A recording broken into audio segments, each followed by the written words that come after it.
Hey guys, welcome to another episode of Building Timber. In this clip, I gave Timber a bath, and so she looks great after I give her a bath. She's all clean and shiny. So yeah, that's what I did.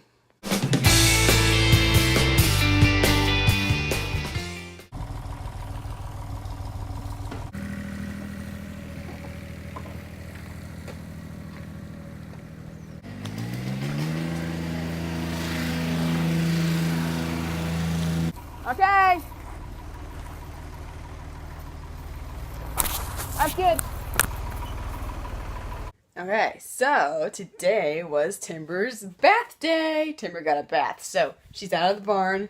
She's in here, right here in front of the house, and I just finished cleaning her. But look, it's so bright, you can see everything. True color. Look how bright it is in there. Whoa. Ah. Okay, so yeah, she's really pretty and clean.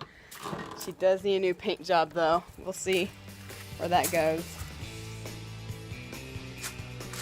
Look how pretty she is. Ah, she's beautiful.